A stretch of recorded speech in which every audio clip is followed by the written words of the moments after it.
you for joining me. Today we're going to be talking about how to calculate your shipping estimate to send to your buyer. I'm going to use an example over here that I have come up with. And I'm going to pretend that I received communication from a buyer who wants to purchase 500 ounces of breast milk, and I'll be shipping to Orlando, Florida. Now, let's pull up our calculator. And these are the tools that you're going to be needing. You're going to need to know how much ounces of breast milk your buyer wants, where you're going to be shipping to, including your city and zip code. You're going to need a calculator for those of you out there who are like me and, well, need a calculator. And we're going to be needing to look up the UPS shipping calculator. Now, in this example that I'm going to be showing, I'm going to be using UPS as that is my preferred shipping method and the one that I recommend using. However, whatever shipping service that you decide to use, same thing applies. You look up their shipping calculator, that'll help aid you in getting the estimate. But for now, the UPS is the one that I'm going to be using, so we're going to go to UPS shipping calculator, go to UPS calculate time and cost, have your information ready, and over here on the left it's going to ask you where you're shipping from, and we're shipping from, in this example, Colorado Springs, Colorado, with a zip code of 80901. So let's type that in.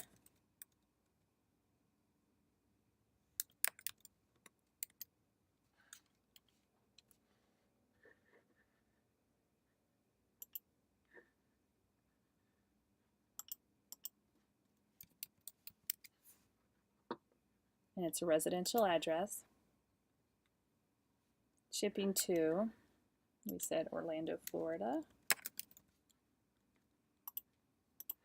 with the zip code of 32810. Also residential address. And let's say we're going to be shipping Monday, August 15th. And then go ahead and click Update. On this section, it's going to ask you what the length, width, and height of your shipping package is. And we have 16 by 16 by 16 for the external dimensions.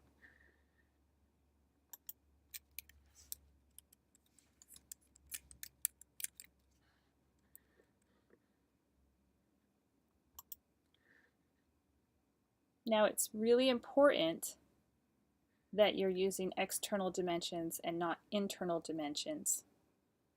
Otherwise your quote will be inaccurate, and it could be inaccurate especially by even up to $100 or more, especially if you're using air shipment. So definitely measure the outside of your package if you don't know for sure what it's going to actually be. The next thing it's going to ask is, what is your package in weight? Now, it's kind of hard to kind of guess off the top of your head by holding the package, and not everybody has the kind of scales at home to just kind of put on the scale and see it. If you sit the box on a scale, you're not going to be able to see the scale because the box is going to be bigger than the scale. And usually these boxes can get pretty heavy, so standing on a scale and holding a box to try to see the difference between your weight and the package weight to get the estimate can be awfully difficult at the same time. So how I do it is, let's get our calculator up. So here within our example we have 500 ounces of breast milk. So I would take 500 ounces of breast milk, I would divide that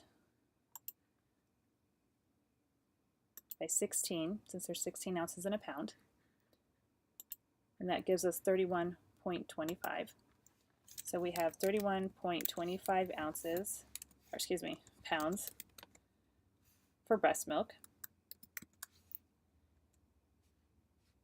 Our shipping cooler, typically I have found the average weight of the shipping coolers, at least the styrofoam type that I use, are about 5 pounds. Our dry ice is average 5 pounds. if you use dry ice. And I always throw in 5 pounds for any extra or filler weight. So if you use newspaper, Ziploc bags, and the fact that your breast milk estimate isn't really going to be exactly accurate, because when you fill your breast milk bags, and let's say you use 4-ounce bags, some of them are going to have like 4.25 ounces and things like that. So just to kind of, get for that little extra weight that'll be in there that is really hard to calculate, I typically always use 5 pounds. Now I will just go ahead and add all of those together. And again, I also round up, so this is 31.25 pounds, so just round it to 32 pounds. So let's go here, 32,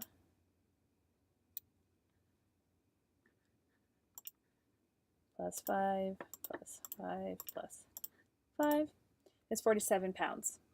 And again, I kind of round up a little bit more to about 48 or 49 pounds. And I have found that really makes a bit of a big difference, since if I go buy dry ice and I ask for 5 pounds, sometimes they'll give me like 5.89 pounds. So all those little bits kind of do add up, and by throwing in just a little bit extra, it really makes a difference on the quote.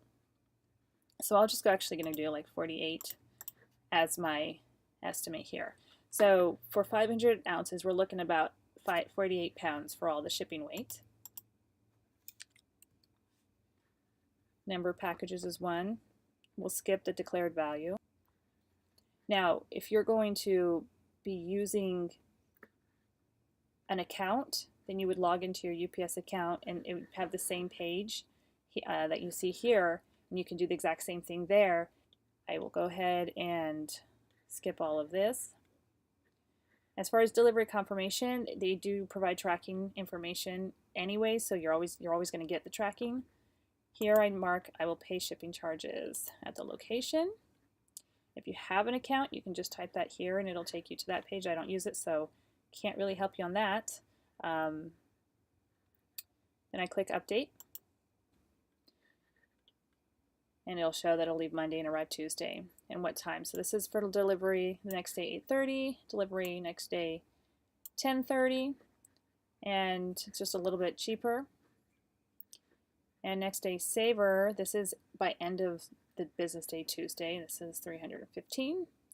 If you do second day air, 250.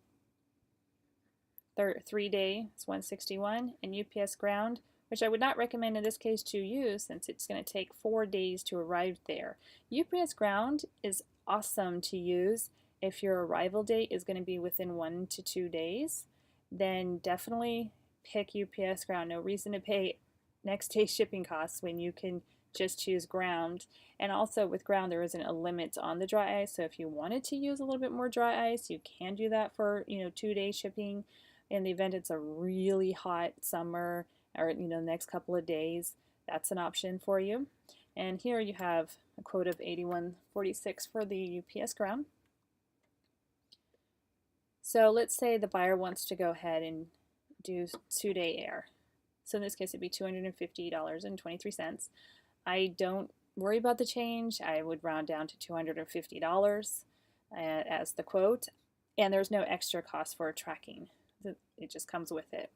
So this is how I calculate my estimate when I send my quote for the breast milk.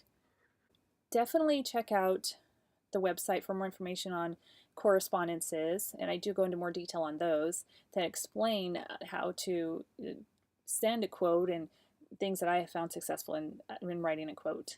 So moving on from here, this is how I get my UPS estimates to be able to send a quote and get the payment for my shipping in advance, and be pretty much like by a few dollars accurate on these quotes. And it makes everybody happy, so that they're not having to worry about what they may or may not end up having to pay, or money that they may or may not end up receiving after the fact. I don't think that most of these buyers would intentionally not reimburse a seller for their shipping costs. Sometimes things happen. Sometimes, um, people get busy. Just about anything that could happen. So just getting this quote out, getting the estimate up front, sending that PayPal invoice, getting paid, having the money up front when you pay for those shipping costs just makes everything so much easier for everybody. If you want more information on how to create a PayPal invoice, definitely check out my video on that. I show how I set them up that I have found very professional, very easy to understand, and very successful in using them or in sending them and receiving payments and everything. So it's really great because you can send reminders and stuff. Anyways, I'll leave all of that for the PayPal, how to set up a PayPal invoice video. And thank you for watching. I hope that this has really helped you today. And if you have any questions, definitely let me know, and I will be more than happy to get those answered for you. And have a good day.